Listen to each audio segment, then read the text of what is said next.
Good afternoon, good people. It is in America and all the patriots around the world. It is currently 12:47 p.m. on the 28th of August, 2018, in the year of our Lord. Today is primary day here in the great state of Arizona, and I hope everybody takes the opportunity to go out and choose, based upon their team preference, who they would like to represent them in the future.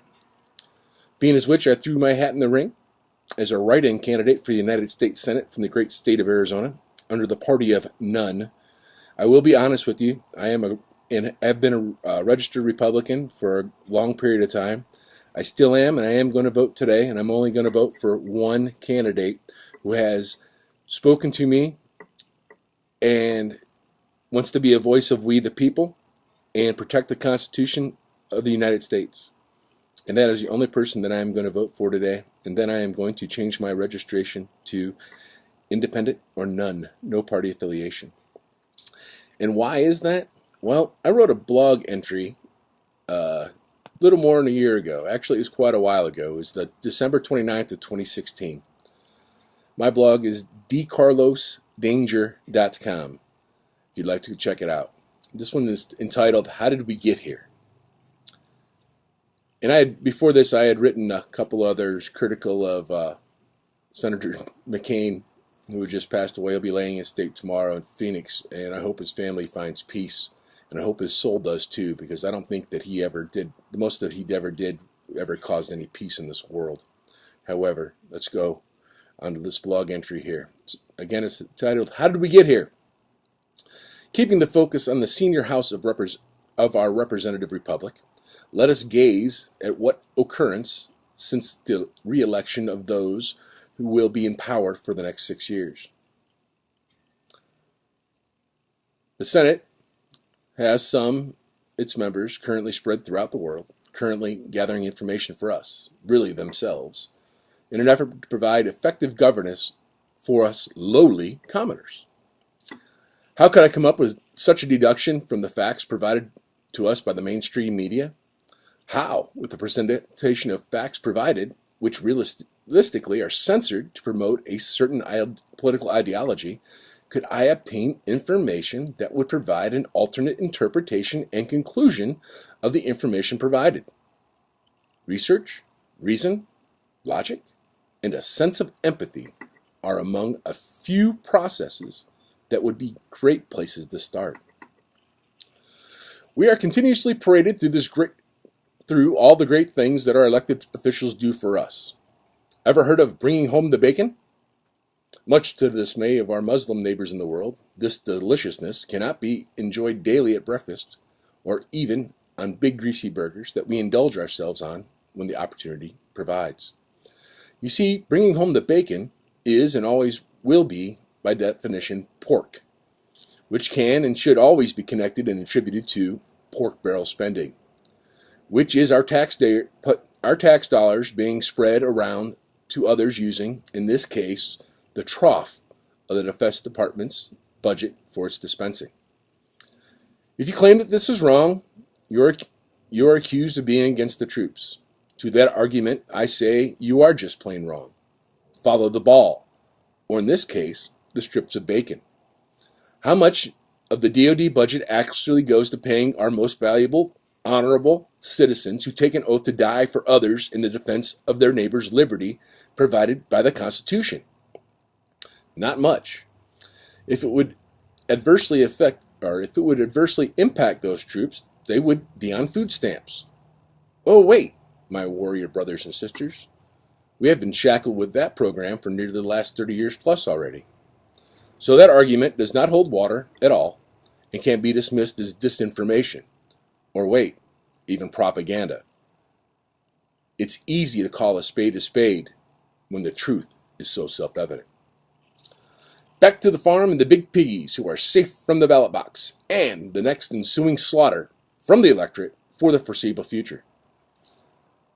So in passing the DoD budget, the National Defense Authorization Act, NDAA, the creation of a government-approved news media source was a second and third order effect.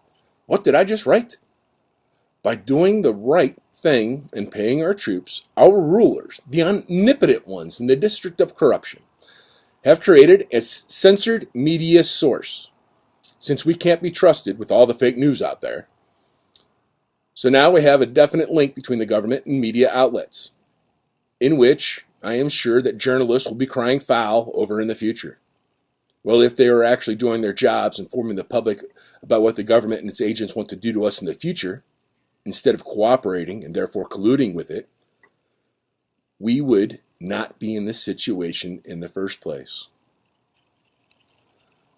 This is being sold to the unwitting masses is a good thing. But what is good about someone else determining what is good knowledge or bad? Who is it that has the ability and need to keep us ignorant? The powers that be, the powers that must, and the powers that can. Listen, folks, people go bonkers about the government coming to take their weapons from their cold, dead hands, which is equivalent to silence. Or, sorry, what is the equivalence to silence? A wired shut jaw? Does anyone else see the correlation here? The odd part to me is folks are comparing it to the George Orwell book 1984, when the honest answer can be found in the history of the United States and the former Soviet Union. Part of our belief system was threatened by the world domination of a form of government, communism, that controlled everything that each citizen required in order to survive. The central tyrannical government then provided its citizens with information through mediums, radio, television, newspapers, and etc. Those mediums were provided and approved and operated by the state. I can grasp the concept that the enemy of the enemy is my friend. However, any enemy to the citizens acquiring knowledge in a free society must and will always be the enemy of logic and reason, and therefore liberty and freedom. These to me are mutually exclusive concepts. You cannot have one and the other.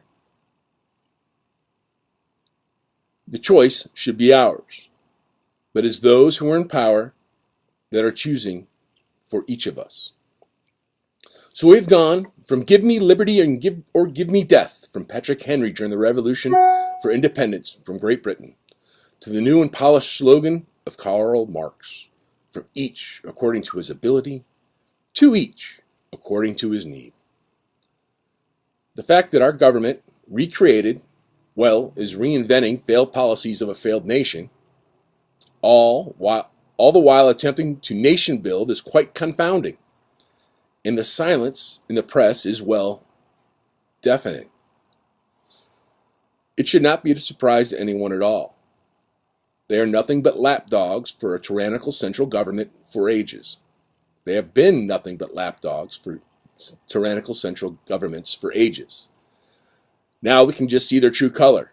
It is green, after all, the color of money, the fund that funds the propaganda from all and every open orifice it can identify and use. Somehow I feel as I am in a Siberian gulag cell with my mouth wired shut, eyes glued closed, fingers broken, and ears covered with Mickey Mouse hearing protection, protecting me from the free flow of the exchange of ideas, thoughts, and concerns of others, protecting all of us from ourselves, since we are not worthy of the knowledge of the state. Others consider this interpretation to be overboard and extreme. I just call it what it is, history repeating itself. Hurry, look it up on the internet before it is censored from you and whisked away into the ash heap of human history. Well, in this case, taken directly from the ash heap of human history, given a new name, made shiny and new. After all, this is America. It could never happen here. My name is Michael DeCarlo. I'm a writing candidate for the United States Senate, and I ask for your vote. You spell my name MichaelDeCarlo.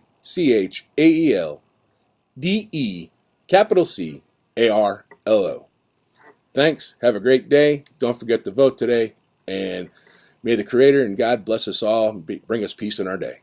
Take care.